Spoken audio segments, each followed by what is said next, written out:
Puluhan Kezelelma hingga puluhan Rafale memang tidak akan turun di Papua. Tetapi hembusannya perlahan membuat NGO hingga negara-negara kecil di Pasifik yang biasanya paling berisik soal penegakan hukum di Papua tanpa disadari mulai membisu. Dan di saat suara asing mulai melemah, TNI justru semakin agresif bergerak. Terbukti, dalam kurun Januari hingga Mei 2026, total 12 tokoh penting kelompok bersenjata OPM berhasil ditumpas dalam operasi gabungan TNI dan Polri. Efeknya mulai terasa. Zona-zona hitam yang dulu sulit disentuh perlahan mulai dinetralisir. Kelompok bersenjata mulai tercerai-berai, meninggalkan basis pegunungan, lalu menyebar keluar untuk menghindari tekanan operasi yang semakin rapat. Ini bukan lagi sekadar patroli keamanan biasa. Ini tanda bahwa Indonesia mulai memainkan dua tekanan sekaligus. Di dalam negeri, TNI dan Polri semakin percaya diri memburu kelompok bersenjata. Sementara di luar negeri, modernisasi militer Indonesia perlahan menciptakan efek gentar baru yang membuat banyak pihak mulai berhitung ulang sebelum terlalu jauh ikut campur soal Papua. Karena dunia mulai sadar, Indonesia hari ini bukan Indonesia yang dulu bisa ditekan sembarangan.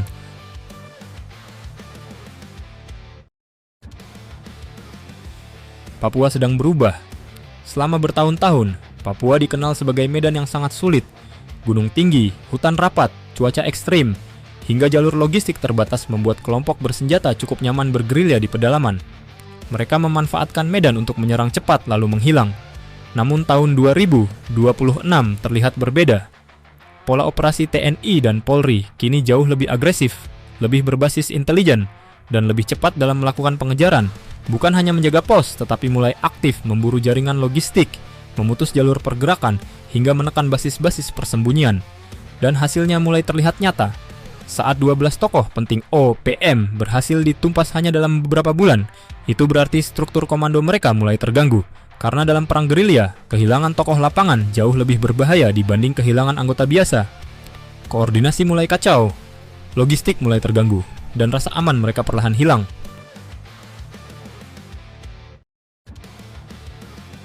Zona hitam mulai menyempit. Dulu ada wilayah-wilayah tertentu yang praktis dianggap zona merah. Daerah yang bahkan aparat harus ekstra hati-hati untuk masuk. Namun sekarang situasinya perlahan berubah. Tekanan operasi yang terus berlangsung membuat kelompok bersenjata mulai meninggalkan basis inti mereka di pegunungan.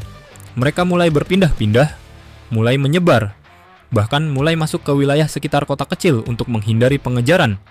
Dan ini sebenarnya tanda penting. Karena ketika kelompok gerilya mulai tidak nyaman di basis utamanya sendiri, itu berarti tekanan negara mulai efektif. Artinya ruang gerak mereka semakin sempit. Dan semakin mereka keluar dari pegunungan, semakin mudah mereka terdeteksi.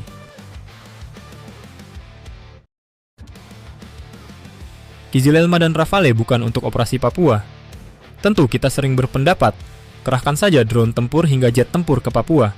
Padahal bukan itu tujuan pembelian puluhan drone tempur dan jet tempur hingga rudal balistik. Kelompok bersenjata di pedalaman tidak membutuhkan respon berupa jet tempur canggih atau drone stealth modern bahkan rudal balistik.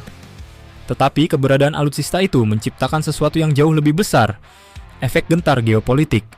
Karena selama ini, isu Papua sering dipakai pihak asing untuk menekan Indonesia, mulai dari NGO tertentu, aktivis luar negeri, hingga negara kecil di Pasifik seperti Vanuatu.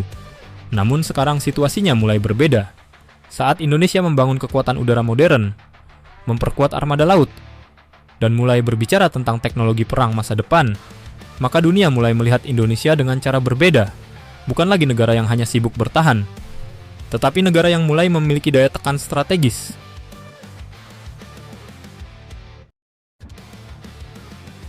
Dunia selalu menghormati kekuatan.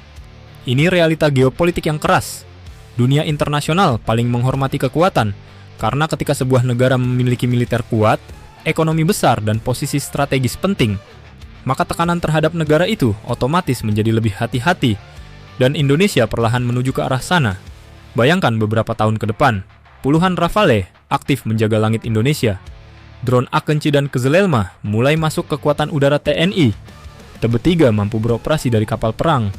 Fregat-fregat besar mulai memenuhi lautan, dan kemampuan pertahanan Indonesia terus meningkat.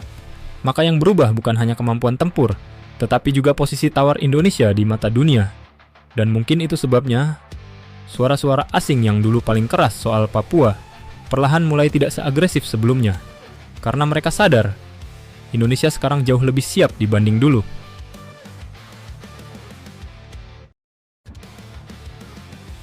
Papua harus tenang. Di balik semua ini, tujuan akhirnya sebenarnya sederhana. Papua harus tenang agar bisa berkembang. Karena tanpa keamanan, tidak ada pembangunan. Tanpa stabilitas, masyarakat sipil yang paling menderita. Dan negara tampaknya mulai memahami bahwa Papua tidak cukup hanya dijaga dengan senjata, tetapi juga harus dimenangkan lewat pembangunan, infrastruktur, pendidikan, dan ekonomi. Karena ketika Papua berkembang, maka ruang konflik otomatis semakin mengecil. Dan ketika Indonesia semakin kuat, maka pihak luar juga semakin sulit memainkan isu Papua untuk kepentingan geopolitik mereka sendiri.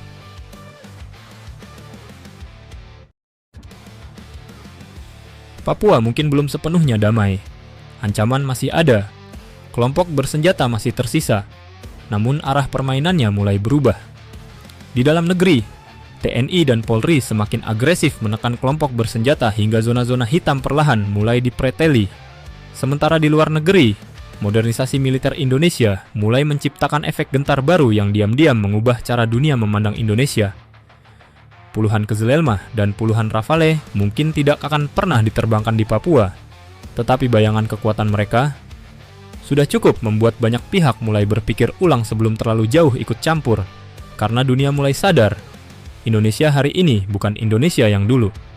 Dan ketika kekuatan militer, stabilitas dalam negeri, serta pembangunan mulai berjalan bersamaan, maka mungkin kita sedang melihat awal dari babak baru Papua. Babak ketika Papua perlahan mulai keluar dari bayang-bayang konflik dan masuk menuju masa depan yang lebih tenang.